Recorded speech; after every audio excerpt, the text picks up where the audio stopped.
time to drop some new music. We have 3 back-to-back. First up, we're going to drop some new Coven with their latest Shut My Mouth, which is coming out this week alongside of another single titled All for Nothing. 2 amazing tracks. Make sure to check out. Then after that, we're going to be hearing a preview of new Infected Mushroom and Bliss coming out next week. Then we're going to hear some new Direct, which actually came out last week. We just hadn't had the chance to play it yet on our show. So we hope you enjoy it. Let's get right into it right here. Call the Wild.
All right, now they can hear us. Hello! Welcome to the office. Welcome to Studio 2. Studio 1's the loft, by the way. I made that up. This is Studio 2. It's a lot like the loft, but different. An office-ier. But yeah, welcome to the live stream. Welcome to the terrible part of the show that the listeners don't have to experience. But now you get to. You're welcome. You are welcome. All right, so we're going to do the podcast discovery show first, and then we're going to take a tiny little break, maybe like 5 minutes, to get everything together for the Todds, and then we're going to do that. The cool thing about watching the live stream or the video is you get it way before it releases in podcast form. So like we're recording this right now, and this won't go out on podcast for like 2 to 3 weeks now. Yeah. What we're going to record today. Are you recording as well? Mm-hmm. All right, cool. Yep. We're at 9 minutes. Okay. All right, well then, let's jump in. Let's give 10 seconds of silence. Let me hit the record button on this thing.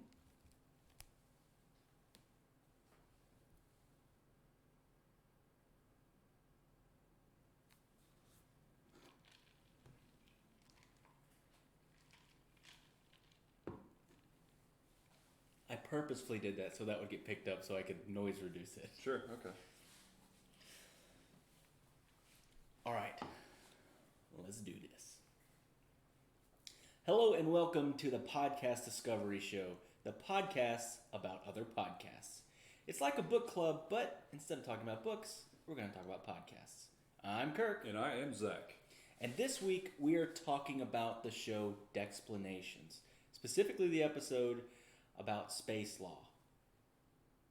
And also, honorable mention, the episode about farts. And just the listeners won't be able to see this, but if you go check on YouTube, you can.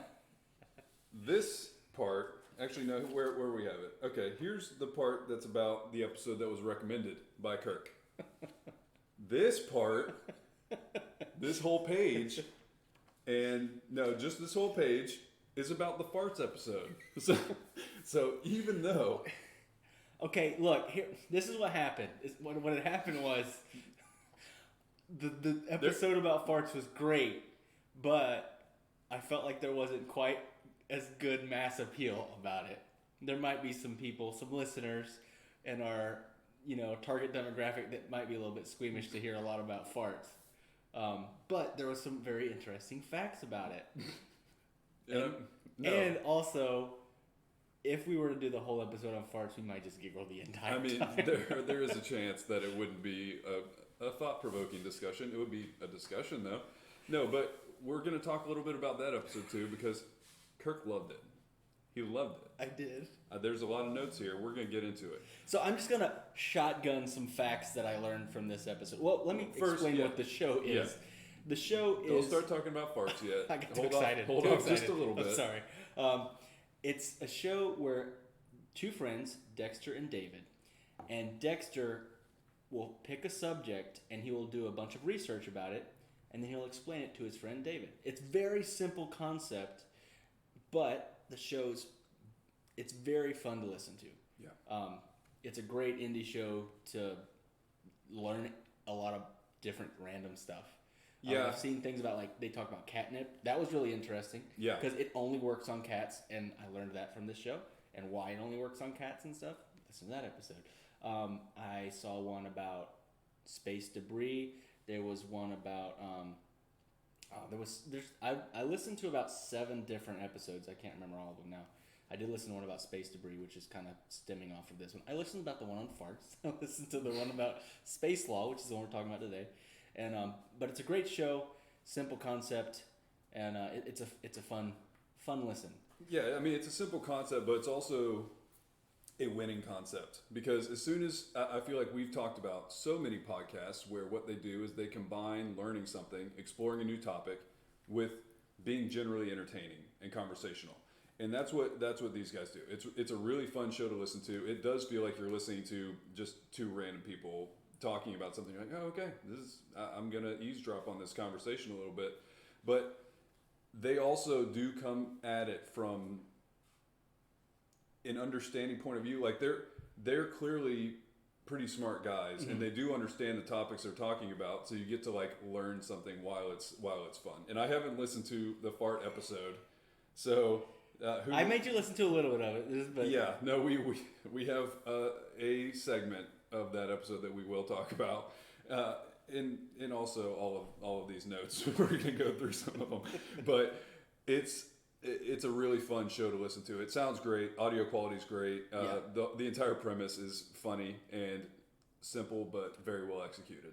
And I've listened to a bunch of episodes, and I've listened to enough that they talk about where they record, but I haven't listened to all of them to where I've gotten the context. But apparently they record in a rabbit pen. In a rabbit pen. Yeah, so that's why they call it Rabbit Pen Studios, because they're recording in a rabbit pen. I want to know more about the context, so I want to message them probably on Twitter and be like, I need the context to why you're recording in a rabbit pen. Why is there a rabbit pen? Do you have a job that has to do with rabbits? I mean, I'm assuming they have rabbits, maybe? I don't know. We'll find out afterwards, and we'll let you know. We'll let you know what we figure out. So let's jump into my honorable mention of the episode about farts. Quick facts, real quick, about farts. The study of farts, which, did you know that there was a study of farts? I did not. I thought that was just like your life. It was just a life passion. I mean, most people that study farts, probably that's their life passion. But it's called flatology, is the study of farts. Flatophobia? Flatophobia is the fear of farts. This one blew my mind. I hate that it's in cups. Just... The average person produces 2 to 6.5 cups of fart per day. Shouldn't it be in like non-liquid volume? That's terrible. Like liquid volume, I'm just not a fan of that. Another fact that blew my mind from that episode: the oldest joke ever found, which is an old Sumerian joke, basically the oldest joke ever found written, was about farts. Did they say the joke? Yeah, it wasn't funny. Oh, okay. So it was lost in translation. A wife farting in her husband's lap or something weird like that. I mean, yeah. That's okay. Another crazy fact, because everyone's like, "Oh, cows fart and it's turning all this CO2, starting greenhouse gas." Did you know that termites release more methane than any other creature? No. Yeah. So termites are the problem. Termites are the problem. Kill all the termites and we won't have global warming. Yeah, I mean, I'm sure that's the solution. And I guarantee part of their role in like the ecosystem is they get fallen trees. A very big role. Yeah, I'm sure it's important, but like, yeah, they also eat your house. So what it is this was my favorite. I'll I guess move this one up to the top. My favorite fact is farts are basically your microorganisms in your colon breaking down nutrients more effectively. So I was waiting for this. If you've got lots of farts, it means that you got a healthier stomach. So from now on, when someone makes fun of me for farting, I'll be like, "Hey, I'm sorry, I'm healthier than you." He acts like I'm making fun of him for it. Just now, every time he farts, he's like, "Oh, I'm so healthy. My stomach is so healthy." It's like, thank you, man. I'm glad to hear you're doing well. And then, the thing that I made Zach listen to, is about this guy. His name was Lepido Main. Lepido Main. You say it together, it sounds right. The Fartiste. And you think I'm making this up. You think that this is some like joke name, but no. This was a real person in France. And he... Yeah, just go. How do you even explain the things that he was able to do? Okay, because they started the story with how he discovered his very special talent that would end up making him a ludicrous amount of money. Like, who would have thought? In a ridiculous amount. I'm in the wrong business. I mean, the way he discovered this, it's like a superhero origin story, but terrible. Like, because I think they say he was just swimming. Yeah. Right? And he just like realized that he could not only put things out, but draw things in. Yeah. Is a way to say it. So he was very creative in the fact that he was able to use this quote unquote talent to start a career. He started doing stage shows that had to do with farting. But what is crazy about the story, I mean, that's funny enough. Okay, goofy, ha, fart. But he got to the point where he was performing at the Moulin Rouge, and at that point, and at one time or another, he was the highest paid live performer in all of France. $100,000 per a show. Day. Like, okay, they were talking about this. And so, like, honestly, it feels disturbing to even say some of the stuff they were saying that, like, he could do. This is the reason that I didn't do the whole episode. I get it. Don't talk about the disturbing stuff. No, it's not disturbing, but they said that, like, okay, he could blow out a candle from across the room. And I was like, I'm never going to that guy's birthday party. Like, I will not eat that cake. That's disgusting. After all of this, apparently he retired. No, my favorite is that he could play an ocarina with his fart gas. That ocarina spelling is something. Like, you played Ocarina of Time. I just wanted to see how you spelled it. I think it's O-C. I don't know. But so after all of this, he retired back to his normal life of being a baker. And they said still, he would play a harmonica. Because he was famous. So people go to get their bread, and they're like, "Oh, you're the fart guy." But so much of this, I don't want to have in my brain him playing a harmonica. Like, it's all bad.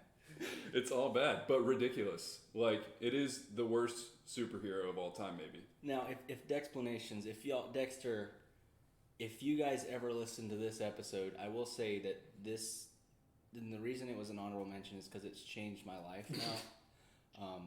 Even this morning, I woke up and I did what most people do when they wake up. I farted.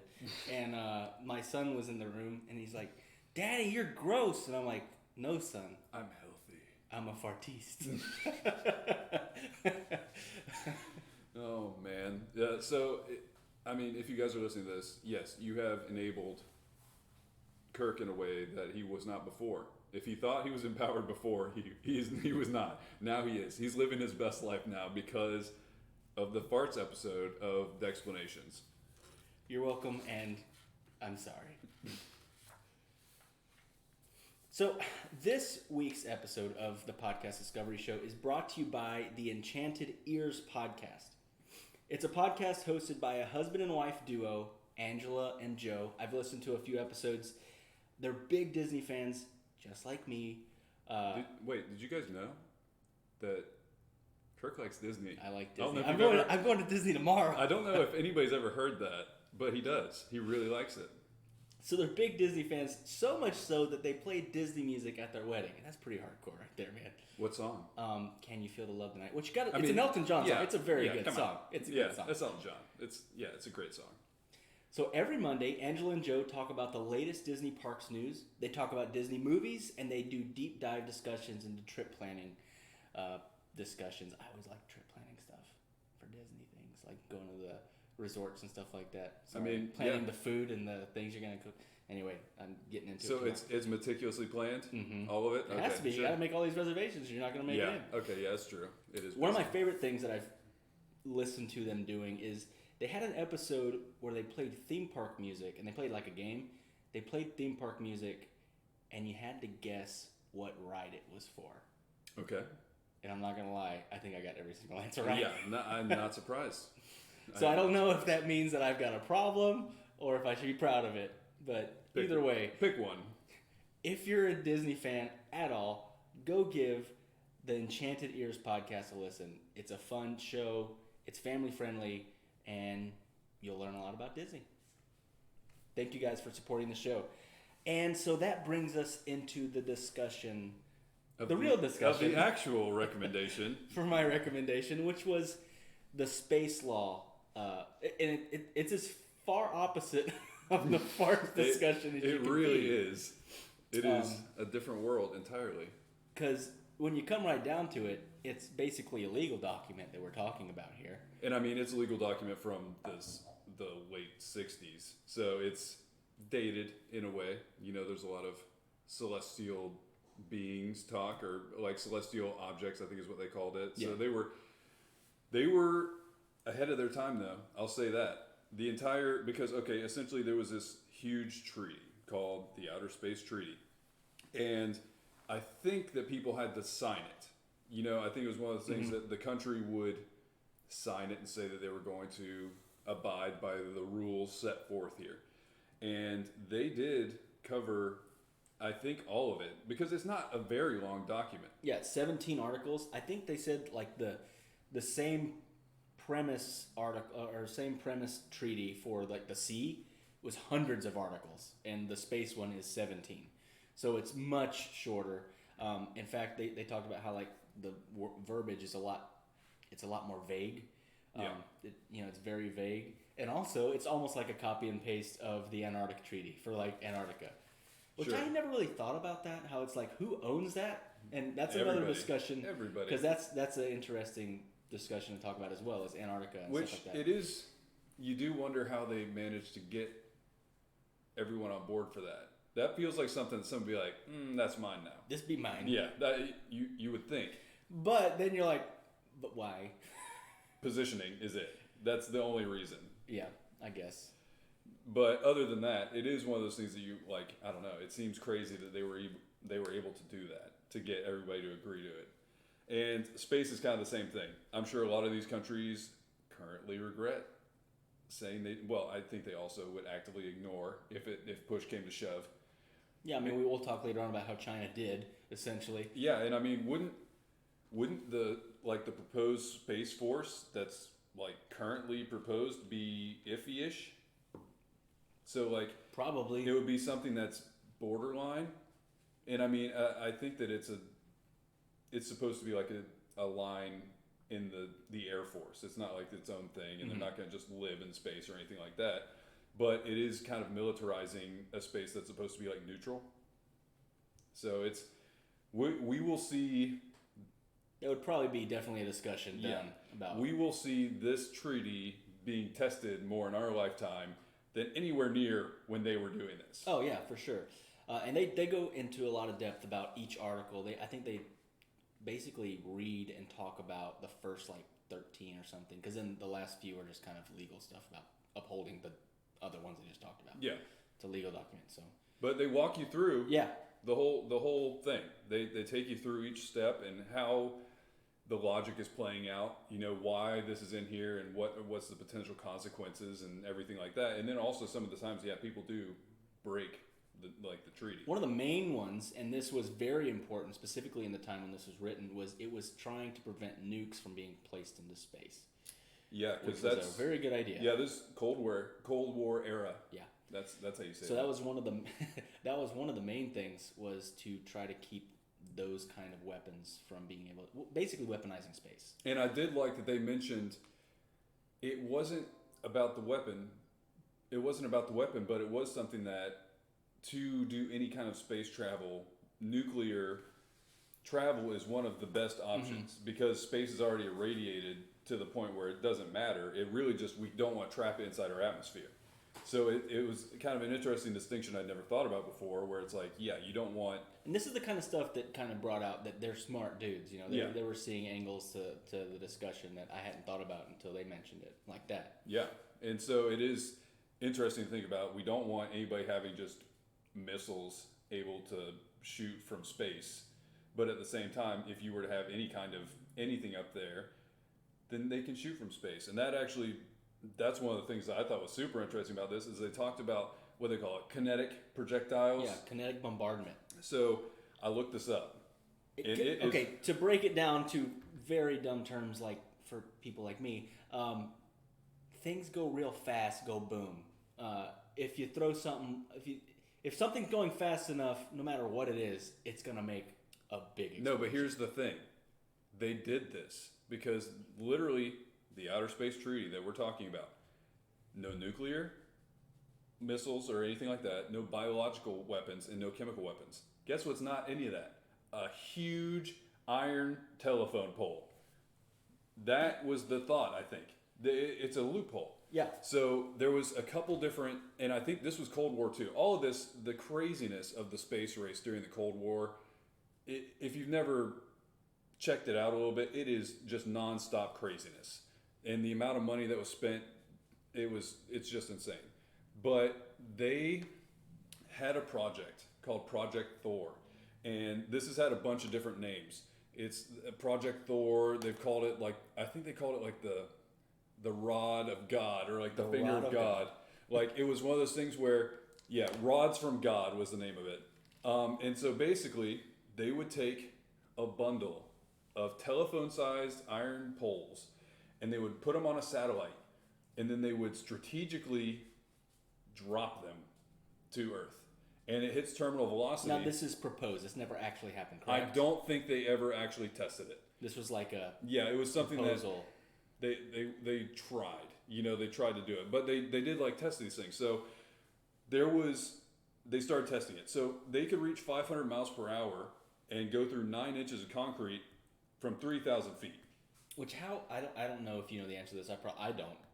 How high is space? It's more than that. Okay. It's farther than that. No, but what I'm saying is that's not very far. That's half a mile up. Oh yeah, I mean 3,000 feet. Yeah. Yeah. No, planes go way higher than that. Oh yeah, that's what I'm saying. It's serious from there.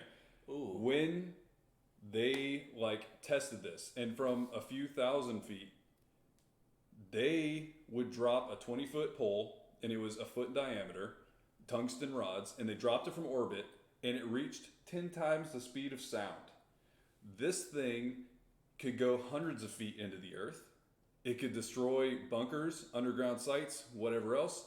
And the explosion from literally just kinetic energy, not a bomb, not any kind of chemical, nothing, just literally a piece of metal hitting the earth so hard that it is the same like impact of a ground penetrating nuclear weapon, but with no nuclear fallout. I'm not gonna lie, it's probably way better than a nuke. But like they just casually drop.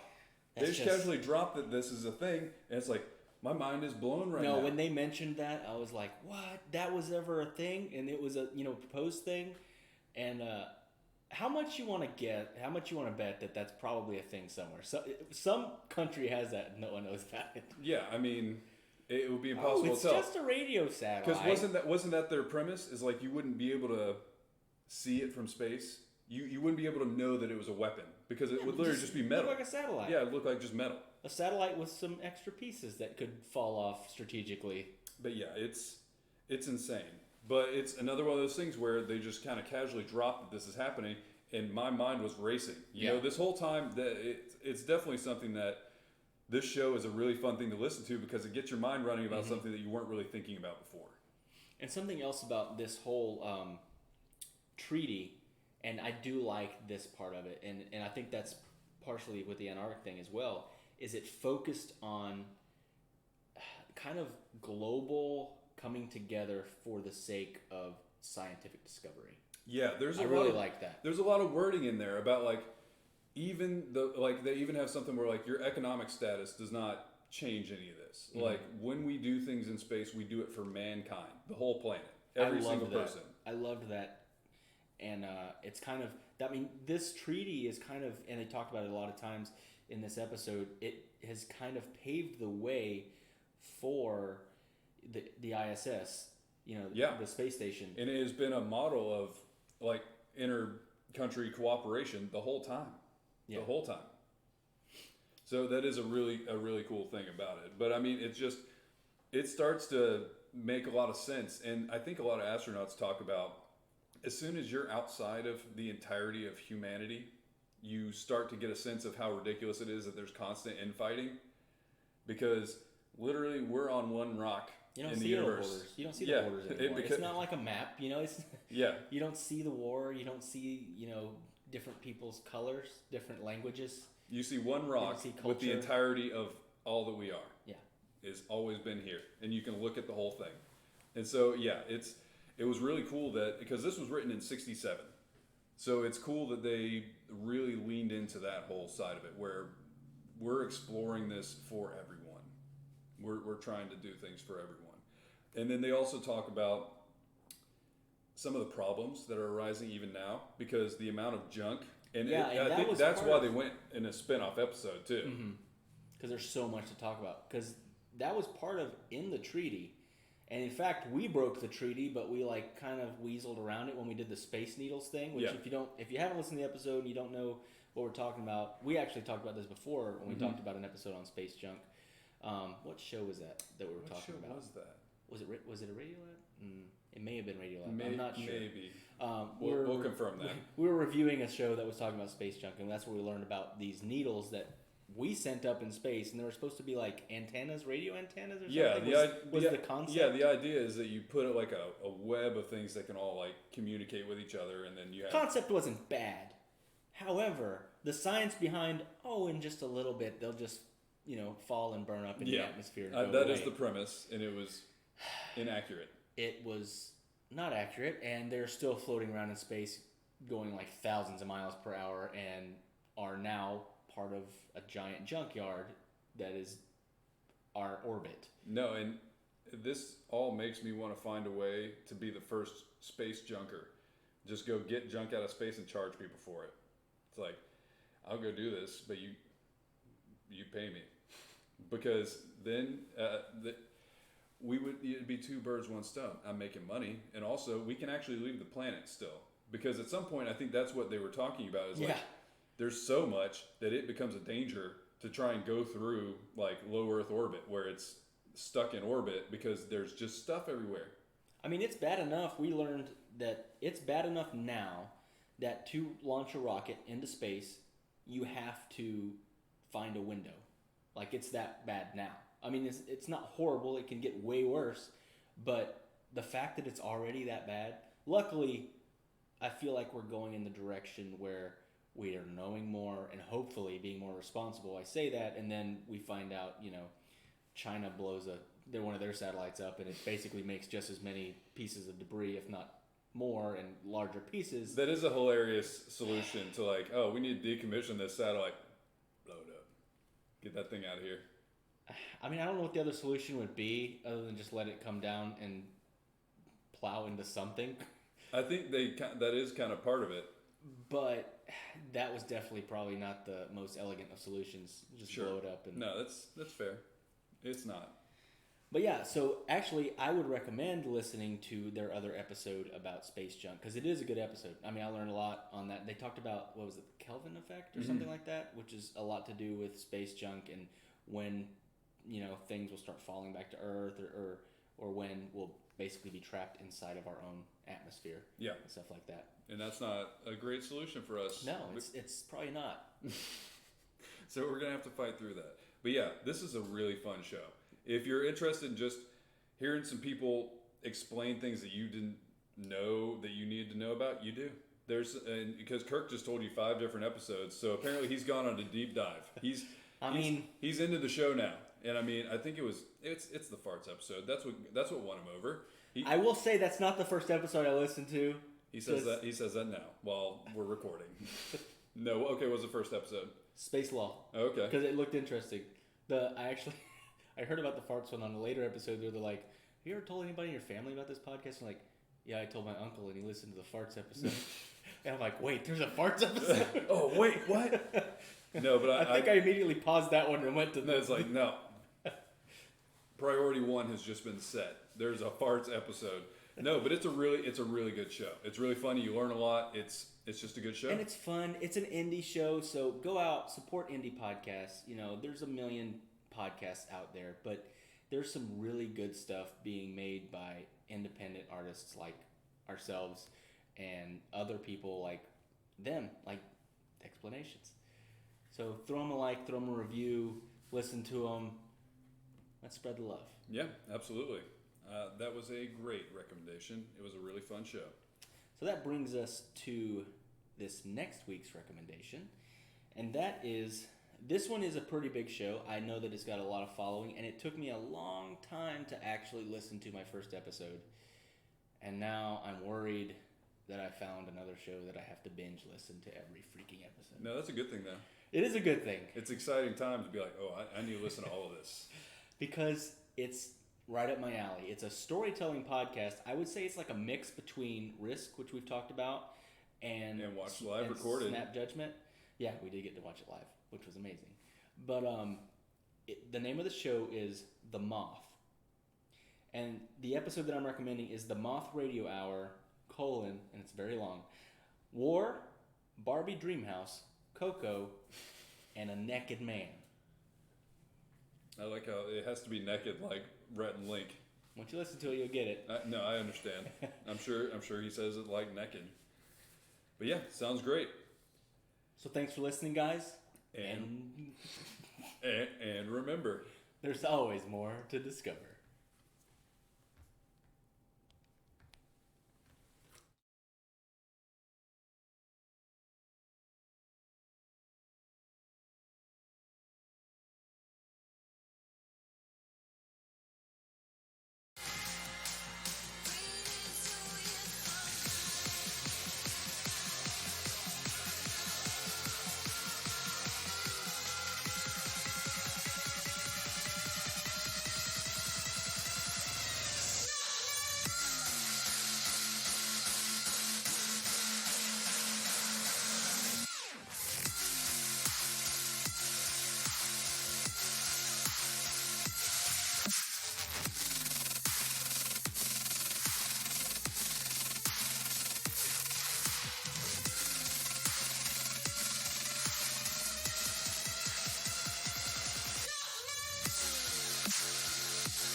sound. So all the I'm going to papers. start recording. Yes, it heard all of that. All right, time for the other Discovery show. Do you have the audio for Keith and On deck. Paul ready? Sweet. Hey, we're getting good at this. And by good at this, I mean we're getting a little bit better. We're getting so it's not terrible to watch. Yes. You all have been a part of that journey. No, eventually the video will be better. We'll have a designated video area. That's our goal in the long run. Our camera's okay, but we could get a better camera. It will be better one day. Yeah, it wouldn't be too much money to get a better one, but No. we're not there yet. We'll get there.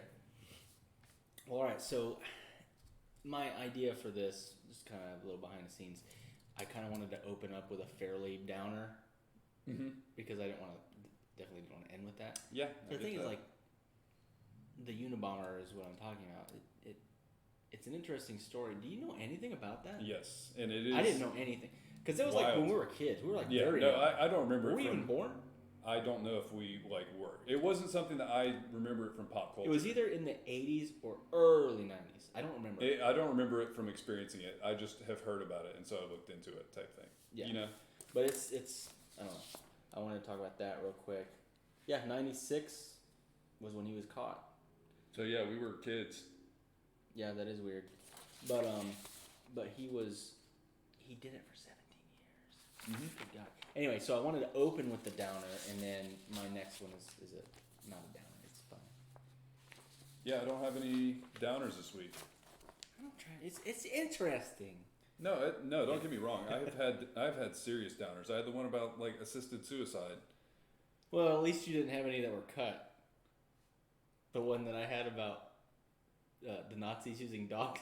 I forgot about that. Yeah, that was. You cut. and Josh looked terrified, and you're like, "We can't have this on the show." I mean, it was. I'm like, it why? Was, it was horrifying. Like it was. It was just dogs dying. But I mean, it was sad, but I thought it was interesting. I mean, it's not that it wasn't interesting, but it's just the whole story was that Nazis were killing dogs. So it's there's no winning in that story. It's all bad. But some things are better left on the cutting room floor. Yeah, maybe so. There's hours and hours of footage or recording that no one will ever hear, and it's better for the world, I'd say. Yeah, I agree with that. All right, so we got Unabomber, home cooked meals, our two correspondents. Black Bart. Well, my story, Black Bart. Dog and Man. Yeah, that's mine. I forgot what it was. It is. And then the band. And then the band. All right. So We're let's ready. get this going. Get this 10 seconds of silence in.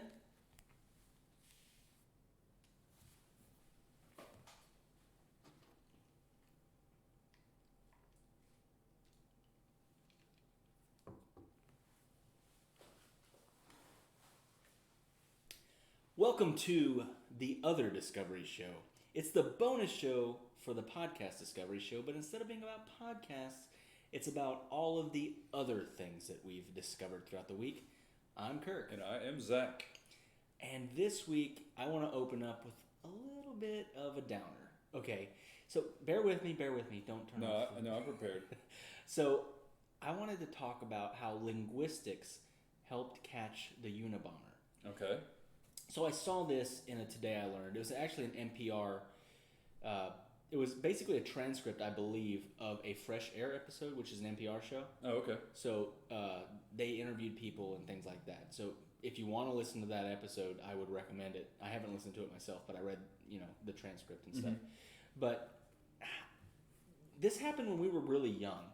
Yeah, I do not have any memory of this happening. I vaguely remember him getting caught, which makes sense, looking at this. I remember pop culture references. Everybody, like, as soon as you had, like, a beard more attractive, it's like, oh, there's a Unabomber, I remember the references to it, but I didn't have any context. Yeah. We were children. So, the Unabomber, there was 16 bombings over 17 years. That's a long time. I didn't know that. So you said you've looked into the a little bit, like you've seen a documentary or something Yeah, like that. I just looked into it a little bit. You know, I wanted to understand why am I hearing all these references? Who is this guy? Yeah, I actually now I want to watch like a documentary on it because I want to know the nitty gritty because there's so much. Because this guy got away with it for so long. Yeah, I mean, and the part that I want to nail down on this article is how meticulous he was at not getting caught. But then how the FBI did catch him, because that's what's so interesting. Well, he had that fatal flaw of he had to. We'll get there. So he killed 3 people and injured many others. And he always used the U.S. mail to send his homemade explosives, and that's how he became known as the Unabomber. So the FBI profiler, his name was James R. Fitzgerald. He went through extraordinary lengths to erase any trace of See, the Unabomber went through crazy lengths to like get rid of all of his evidence. Sure. Some of the stuff that they said that he got rid of is he would rip the skin off of batteries that he was using so that you wouldn't be able to trace it back to like the store or a brand or anything. Wow. So he would do that. This is the one that blew my mind. He avoided commercial glue. And instead, he made his own glue out of melted down deer hooves.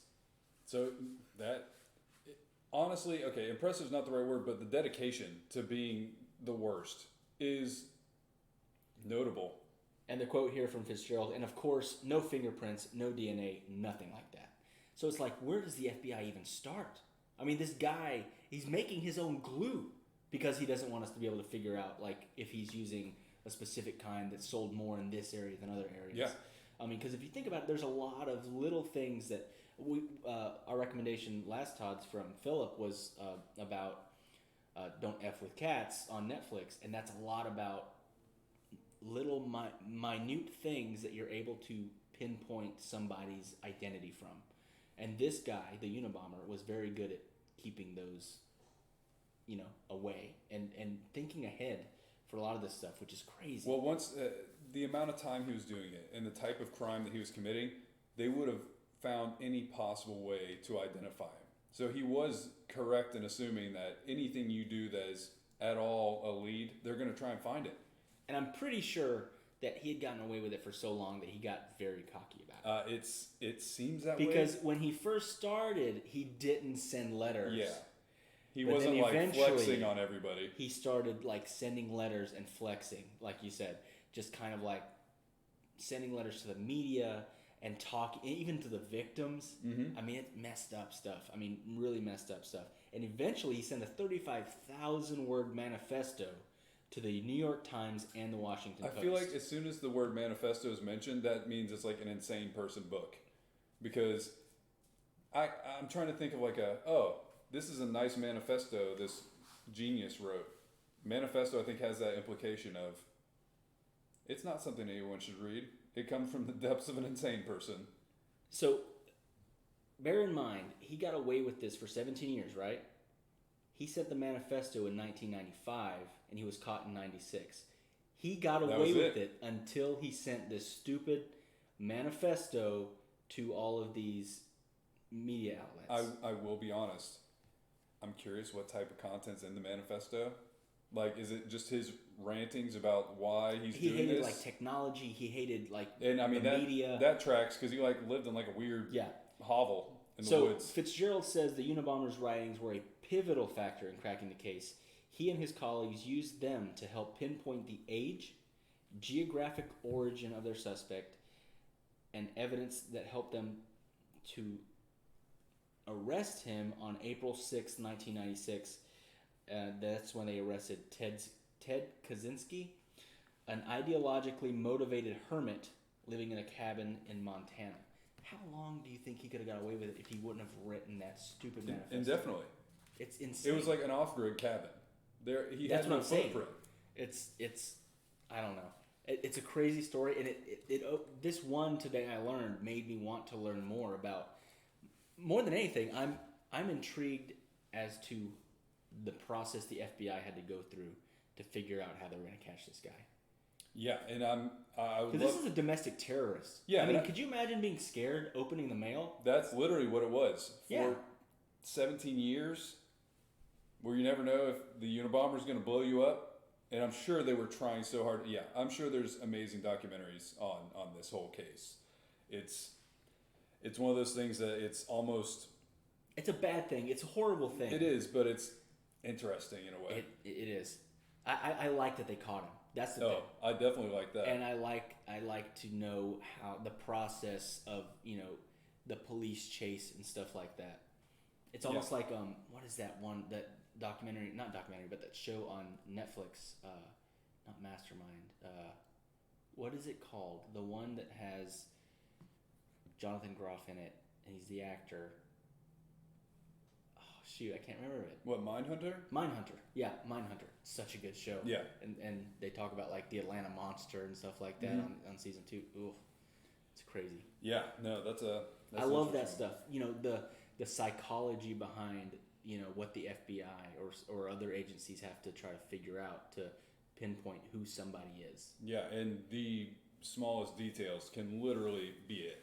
Because they talked about regional area and things like that. I'm sure he said something that was like colloquial or to some... he said, I read a lot more in the article. I just want to read a whole article, but like to you guys. But he said Negro, which was out of term at the time. So 90s. Yeah, that got him into like 50s, 60s was probably when he was growing up. Mm-hmm. It was like, so that was like somewhere around there. And then he would say chick and something else. Of course, all of this stuff was derogatory. Yeah, because he's he crazy, was an insane person that lived in the and lived in the woods. So he would say things like that, and so they were able to pinpoint. And I think he would mail from similar locations, so they knew he was somewhere in this giant circle of area, and so that's why they were able to find him, mainly because of the things that he wrote in there, and his family were instrumental in helping find him. Really? Because they were like... That sounds like him. I think they called... Yeah, exactly. They did. They basically called the FBI and they're like, this might be my uncle that lives in the woods. I mean... Basically, that's partially what I always thought he was weird, but now I know for sure. But yeah, it's a crazy story completely. So this week I discovered that home-cooked meals are linked to higher diet quality. But I almost brought this one. Oh, did you? Yeah. But low-income Americans still fall behind. So it's one of those things, it tracks, it makes sense. In general, if you're cooking at home, you're going to eat healthier than if you went out. I think that it's very difficult to eat healthy out. You have to make a conscious decision and do that.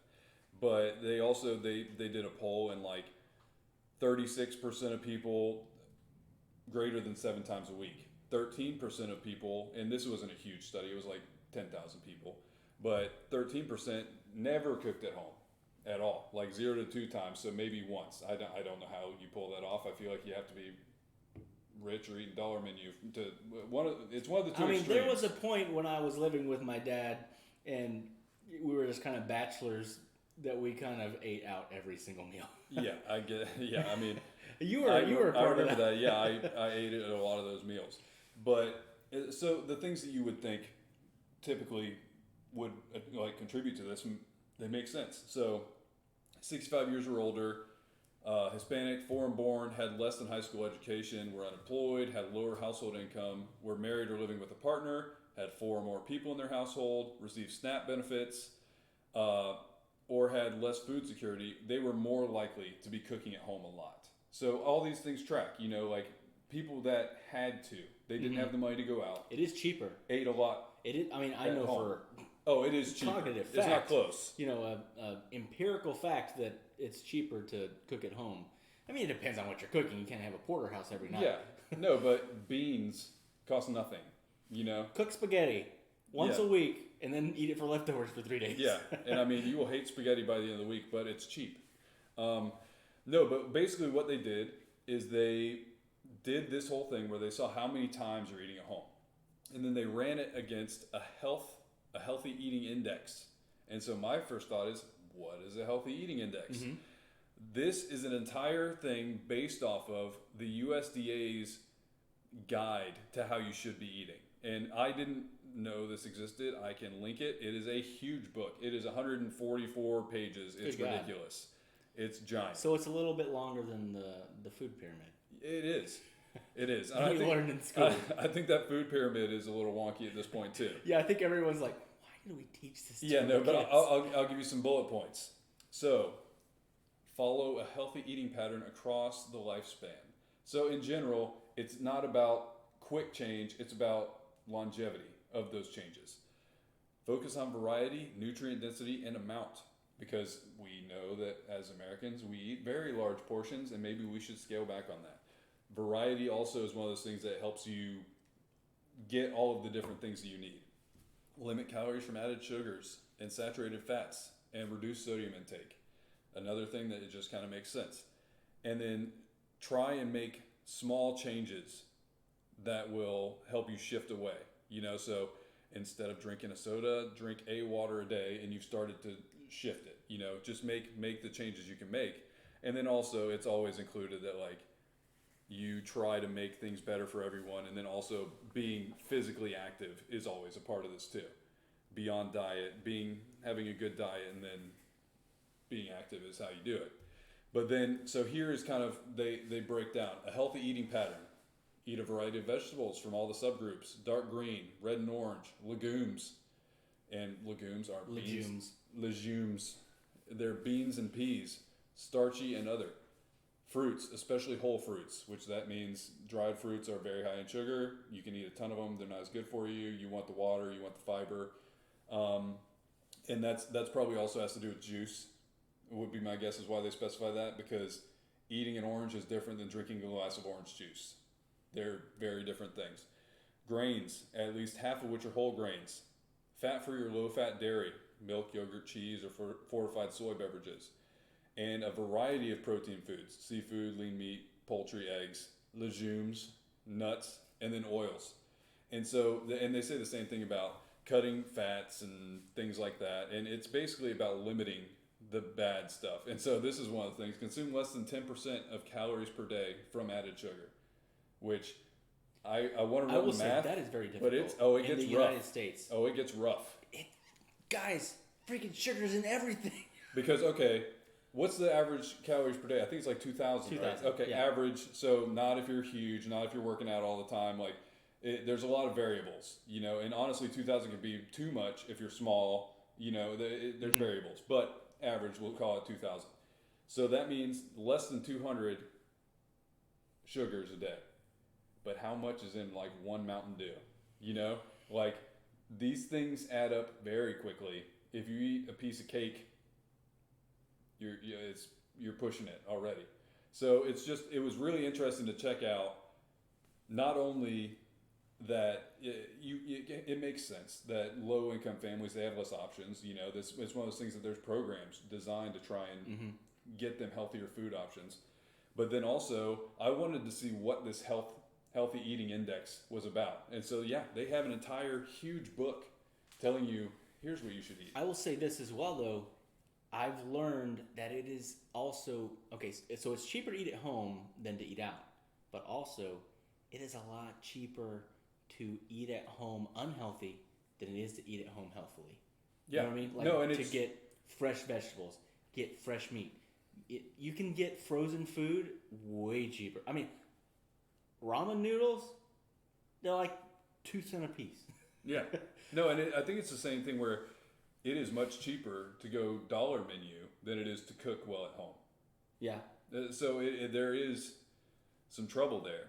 And so there's still that fine line of yes, you can cook at home, but you still have to spend a little bit of extra money to be able to cook healthy. I'll throw out a shout out to a really cool subreddit. It's called Eat Cheap and Healthy. Literally, that's the whole premise. Never heard of it. It's budget, but also it's not terrible for you. Because if you go get chicken tenders that are just meat processing plant, it doesn't really taste like chicken. It tastes like something. You get a pack of pot pies, some pizza rolls, and some cheap. Lunchables. And it's cheap, but it's terrible for you. Yeah. And so the whole entire premise of this, and spoiler alert, there's a lot of beans. Because beans are very cheap, and then if you cook them, they're really good for you, and it's a win-win. But the whole premise of it is eating well, but for as cheap as possible. Eat cheap and healthy. It's a good subreddit. We'll throw it in the show notes. I'm gonna look into that one.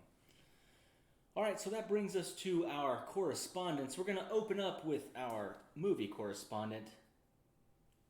We're going to you, Keith. What you got for us?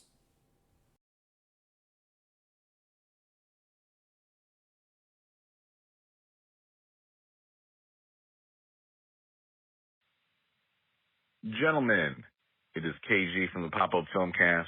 I guess you're unofficial movie correspondent. Maybe I'm official. I don't know. But the movie correspondent. I'm calling in with another movie discovery for you and the PDS listeners.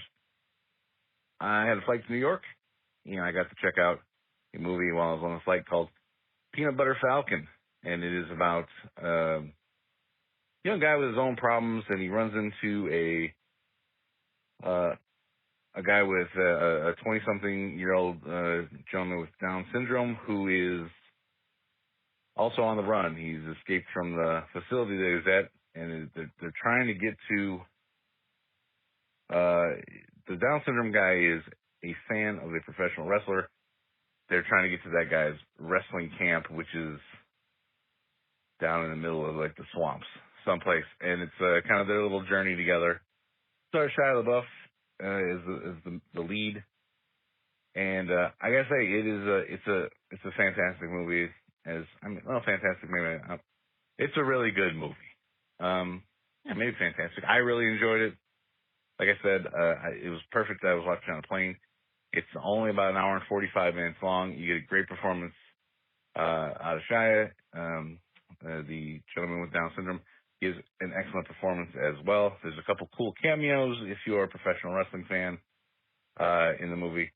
But overall, really good stuff. I think you guys should check it out. I mentioned it to somebody else, and they were like, peanut butter, what? So maybe not a lot of people know about this movie. Makes it perfect for a little discovery for people, for a PDS. Anyway, this is KG, and I'm out. Later.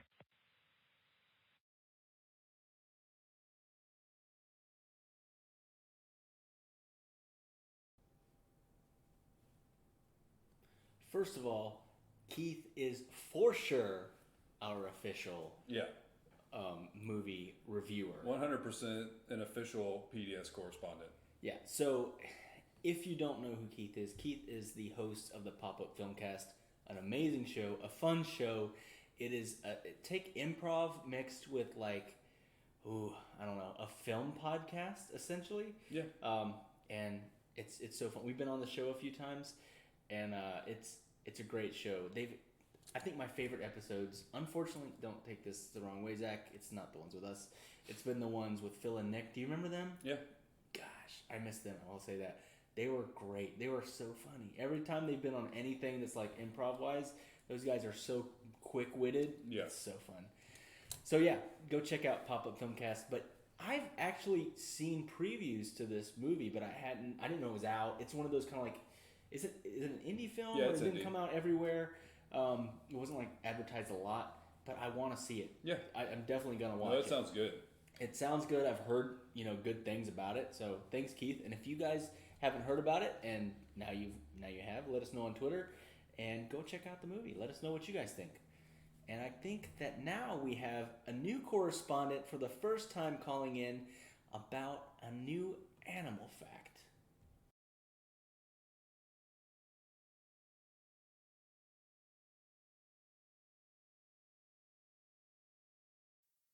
Hey, fellows, it's Paul from the Varmints Podcast with a little animal fact. In the news this week, there are, of course, all the fires in Australia, and you may have seen the headline that said that wombats are herding animals and inviting them into their burrows in order to escape the wildfires in Australia. And that is not entirely true. Wombat burrows, they're big and they're extensive, and other animals and insects do use them from time to time. I guess somebody took a picture of some brown butterflies huddled in a wombat hole during the wildfires, and they said that the damp wombat hole was how they were surviving, which is probably true. Some wombats may themselves have survived by staying in their burrows, but here's the problem. Wombats don't like other animals in their burrows. Chances are, if an animal like a koala, for instance, were to seek refuge in a wombat burrow, they would be chased right out. Wombats are very, very territorial, and they are heavy, furry, mean little bowling balls, and they don't want people in their burrows. Even if wombats were being somewhat altruistic, their eyesight is terrible, and they're doing well to get themselves into their little hidey holes. So the idea of them shepherding these animals and gathering them together and bringing them into their burrows to be safe is just kind of nonsense. The animal rights group Greenpeace began this rumor on Instagram, and it went viral because Greenpeace. They love animals, right? Yeah, they've recently backed off on that claim. If you want to hear more about animals, you can listen to the Varmints podcast right here on the Podfix Network. I am the host of that, and we actually have an episode about wombats coming up in the near future. So thanks, guys.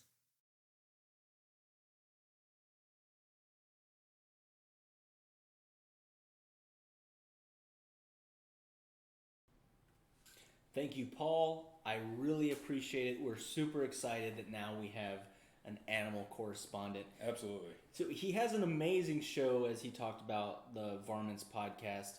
I love listening to it, and now I've started listening to it with my kids, letting them learn a lot about different animals.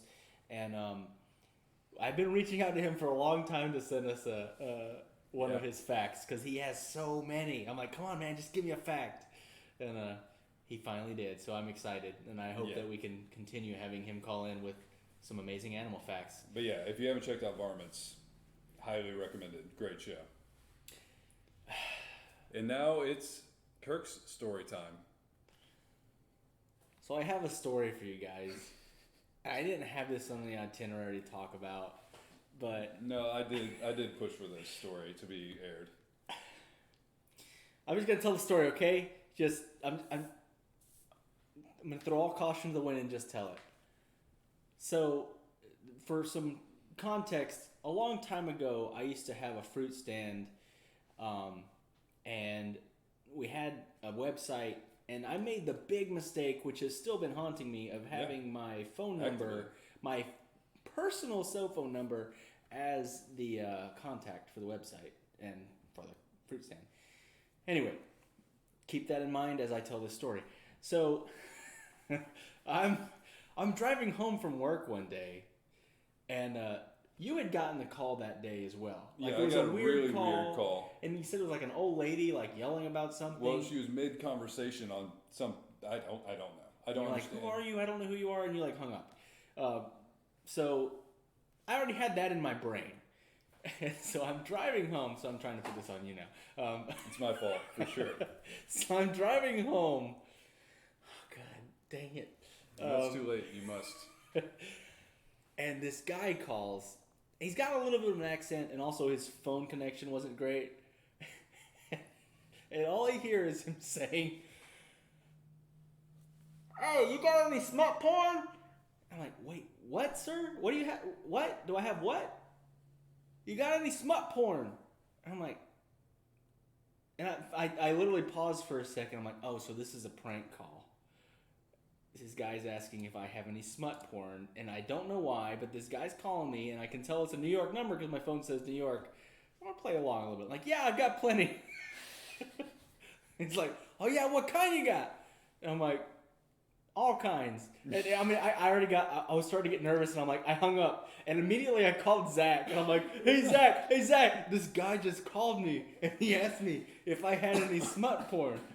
I'm like, "Did you get any, like," and I'm like, "Dude, he's calling me back right now. He's calling me back. He wants more smut porn." And I'm like, I was playing around with him, and I told him, yeah, I had plenty. So I was like, "Oh, yes." So this guy called me back like 4 times, and Zach's like, "That's weird. That's funny. Ha ha ha."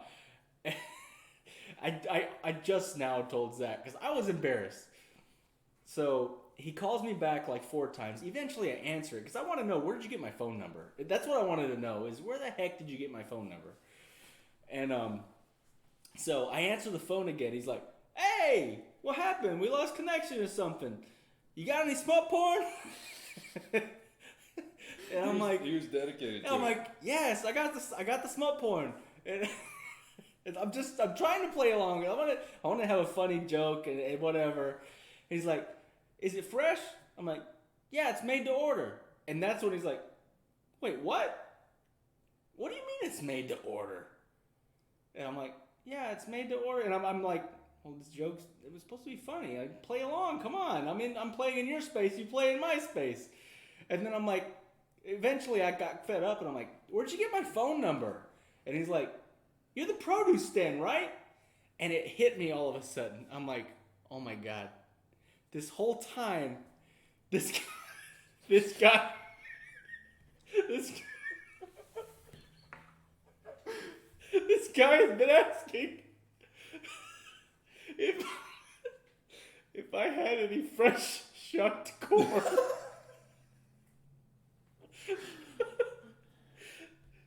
He wanted to know if I had any fresh shucked corn. And I thought that he was asking for smut porn. And then you just went with it. You're like, yeah, I got tons of porn.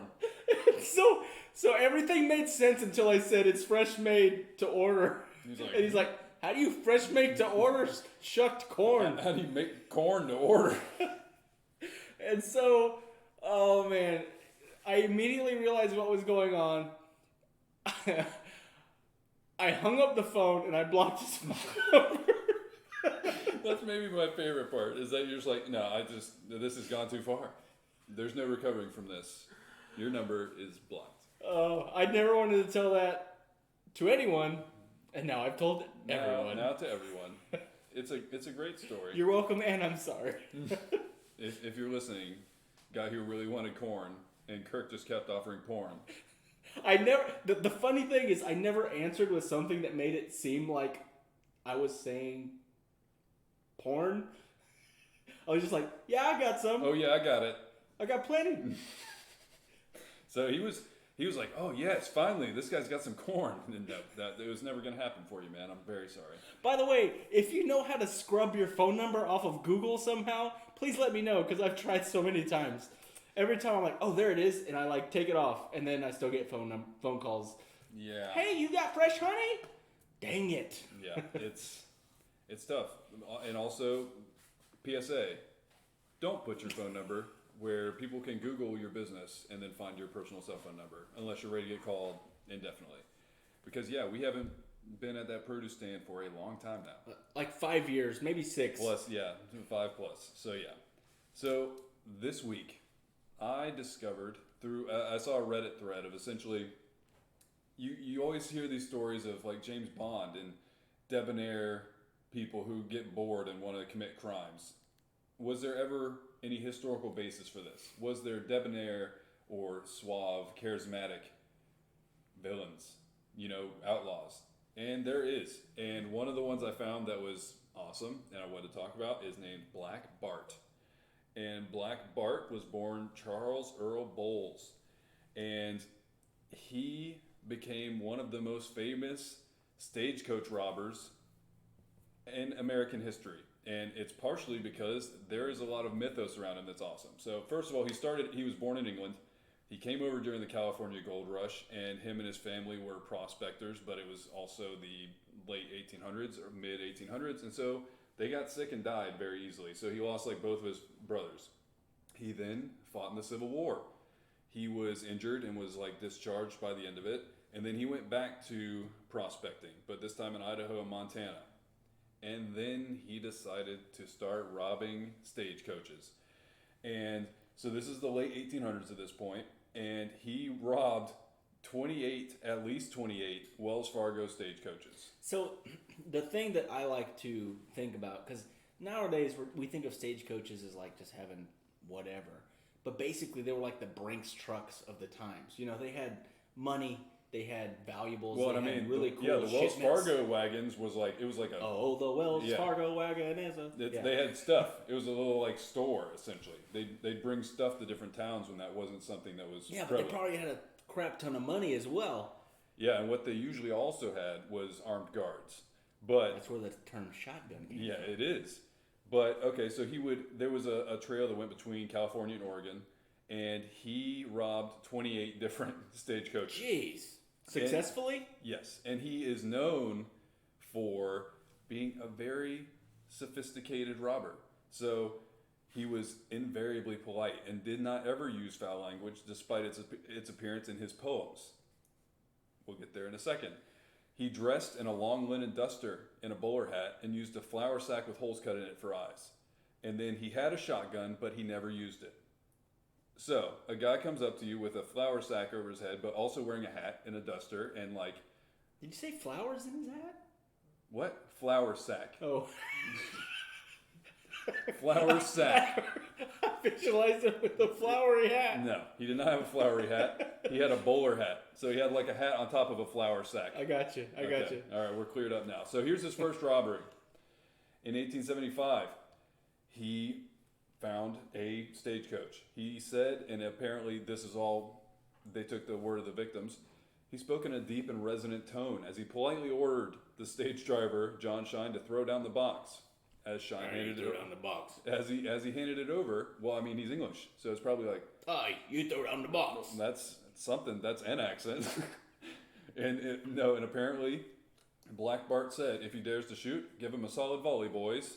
If he dares to shoot, give him a short volley, boys. Oh, that's it. If he dares to shoot, give him a solid volley. It turned into like Sean Connery. All right, Sean Connery. So they don't say that to me. That's where you were going. But he and so then the stagecoach driver looks and he sees a bunch of rifles pointing out of the bushes. And so he's like, okay, so he like surrendered. He gave him over the strong box. And then Black Bart ran off. And then he went and checked out the area, and the men with rifles were just sticks that he had poked out of the bushes to like intimidate him. That is genius. And so he did a bunch of this stuff. And his last robbery was, and so basically throughout this whole time, he was very politely robbing people. He never killed anybody, but he robbed a lot of times. And so he kept doing this. And the last one, he actually was shot. They shot at him a bunch of times, and he got shot. And he ran away. And this was the last thing, because then he left like eyeglasses and he left personal effects. And so they tracked him down, and they ended up arresting him. And he served 6 years, or he was sentenced to 6 years in San Quentin, but he was released after 4.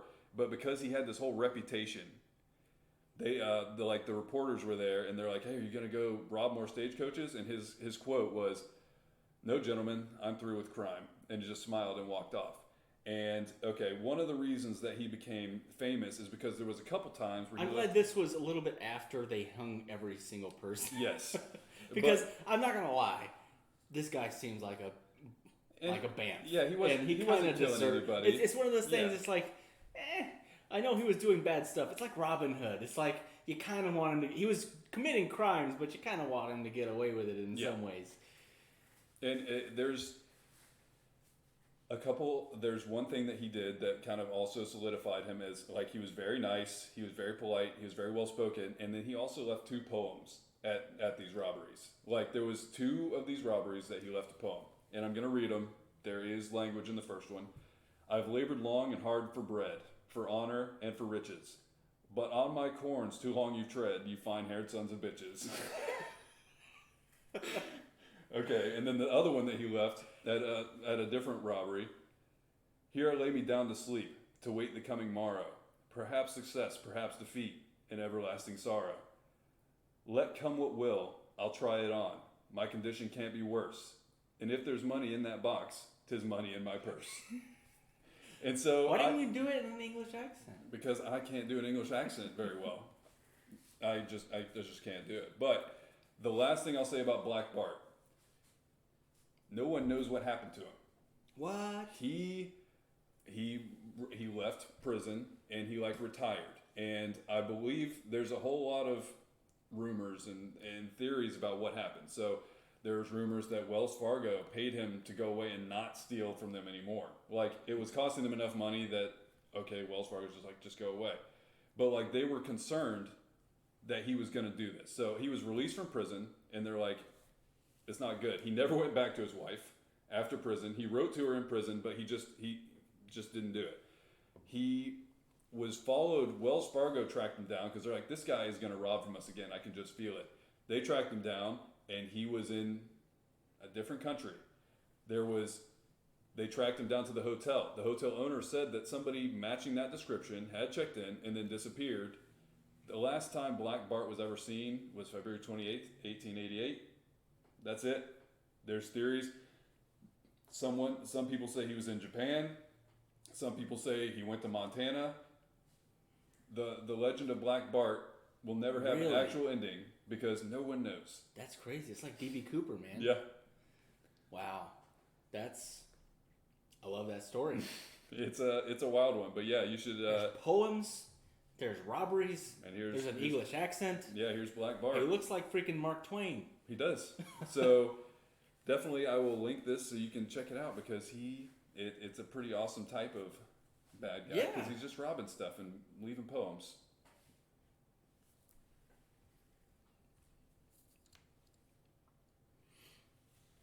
You all right over there? Yeah, I'm fine.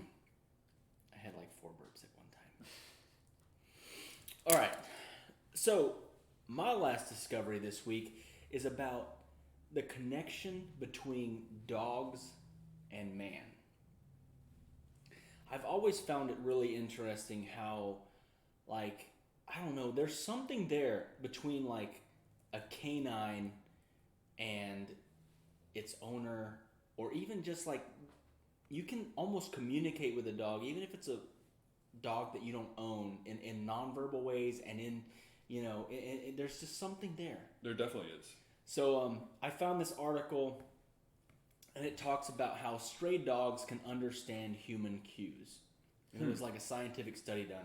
So a study revealed that about 80% of participating dogs successfully followed pointing gestures to a specific location despite having never received prior training. 80%. 80% of these dogs. The results suggested that dogs can understand complex gestures by simply watching humans, and this could have implications in reducing conflict between stray dogs and humans. So this was basically a study that was done on stray dogs. In the article, it says dogs were domesticated 10,000 to 15,000 years ago, likely making them the oldest domesticated animal on the planet. And then they talk a lot about like breeding and stuff like that, and how we've kind of bred dogs to obey us better and perfect bred. To be honest, I saw another Today I Learned this week, and actually no, it was on the science subreddit, and it was about how this article, but it was about how wolves were able to learn how to play fetch extremely fast. Wild wolves that they had found and had in captivity were able to learn how to play fetch like almost immediately. Yeah, and I think there is definitely something actually there. There's something actually there between the synergy between humans and dogs. It's so weird. And it's like, I don't know, like, I have a dog. He's a tiny little cute toy dog. It's just like a wolf. Just like a wolf. Just like a wolf. If you don't follow me on Twitter or Instagram, then you'll know that he's just like a wolf. But if you do, it's then like you know that if a wolf were a 2-pound cotton ball. Yes, it's exactly like that. But there is like this weird like connection. Like you'll tell him something, he's like, I know what you're saying, but I'm not gonna listen to you. Yeah, no, the way that they look at you is definitely one of the things that has always been weird to me. So the researchers approached solitary stray dogs, and they placed 2 covered bowls on the ground near them. A researcher would then point to one of the 2 bowls, and either momentarily or repeatedly. So they'd either point one time, or they'd point a bunch of times. Mm-hmm. And they recorded whether the dog approached the indicated bowl, and they also recorded the perceived emotional state of the dog during the experiment. What I'm not going to read a bunch of stuff about, but it was interesting. There was certain dogs that you could tell were kind of like abused and skittish. Those dogs didn't respond as well, but the ones that were a little bit more like open and like I guess happy, outgoing, those were the ones that kind of they picked up the nonverbal cues a lot quicker. So that was interesting. I mean, the defensiveness is maybe why they were. So I mean, it may have even been more than 80% if you take that like. Yeah, the fear away. Yeah, like that. I guess preconceived things that they were. Trauma related. outliers, essentially. So one of the researchers is quoted, "We thought it was quite amazing that the dogs could follow a gesture as abstract as momentary pointing. This means that they closely observe the human, whom they are meeting for the first time, and they use their understanding of humans to make a decision. This shows their intelligence and their adaptability." I just thought it was crazy that even stray dogs can learn to basically take nonverbal cues almost immediately. And also just, I thought it was an interesting discussion about how, I don't know, I feel like there is something even deeper about man and dog. I'm sorry for all the cat ladies out there. What about kitty? But dogs have some sort of like, I swear there's something there, man. There's something primal there that it's... No, and it probably came from a working relationship, is why it's more advanced. Because we've used dogs for hunting and for protection for a long, long time. And I mean, I've never heard of an attack cat. I mean, I guess it could be a thing. It's like guard cats, where as soon as you walk in, a bunch of cats attack your face. I mean, it sounds terrible, but I've never heard of it. Yeah. But yeah, that's awesome. And dogs are great, and I do think there's something to that relationship. So for the final discovery of the week, I'm going to once again shamelessly plug my other show. But it's one of those things I really do feel like it's just an outlet for this show. It's where it came from, and it's just, I wanted to be able to talk more about the bands that I was discovering for this show. Yeah, okay. Let me talk a little bit for a second about what Zach's done. So if you've been listening to the show for a while, Zach's been bringing a band discovery every single week for almost 2 years now. Because it's been about 2 years, and he has tens of bands. I think almost over 100, isn't there? No, right now we're at 70, close to 75. So okay, 75 unique indie bands that, well, not all indie bands, but they're amazing bands that he's found through his discoveries. And he's reached out to every single one of them, gotten permission to be able to use their... That's the thing that a lot of people don't notice is there's a lot of things that go behind the scenes. There's a lot of bands that you've discovered that you weren't able to get permission for, correct? Yes, and I will say this. I have a liked songs playlist on my Spotify, and it's got, I think, 3,000 songs in it. Yeah, I would say there's probably hundreds, like several hundred messages through... Facebook was so Zach's been doing so much work just to be able to give us our outro music for Todd's, and and to bring his band discoveries, and he wanted to use that to be able to make a show because he's been having discussions with these bands to get permission, and so he's started this show called The Creators Cove, and it's awesome. He's been able to go meet the bands sometimes if they're local, or he's talked to them over the internet. And he has really in-depth discussions about their creative, what inspires them, what started their creative endeavors, and what's leading them into the future. And I don't know, it's a really cool and amazing thing. And the PDS is behind you 100%. Like I said, I mean, he's gonna debut a new song right now, and that's amazing. Yeah, it's kind of what got me started on the whole path of talking to local people. And we actually went to this show called Mountain Holler and Friends we've talked about. And all of this came from my first in-person interview with Mark Etherington. I've actually had him on as a discovery before, but I wanted to do it again because his episode was just released today of The Creators Cove. And on that episode is his new single that he literally just uploaded last night. So if you like this song, if you're interested at all, check out the new episode of Creators Cove. It's got a brand new single on it. But the song I'm going to have here is one of my favorites of his. I've heard him play it live, and it's great. And it's called Canyons of Your Soul by Mountain Holler. Thanks for listening. Hit us up on the Disco Hotline. I don't know what the number is, but it'll be in the show notes. Yes, it will. And we will include it on maybe we should just throw it on our Facebook page too. We're going to put it out there. So if you're interested, if you want to tell us your discoveries, join our Facebook group, the Podcast Discovery Club. Follow us on Twitter. Hit follow on Spotify. Give us a rating or review. reach out. We want to hear from you. We want you to call in your discoveries to the Disco Hotline.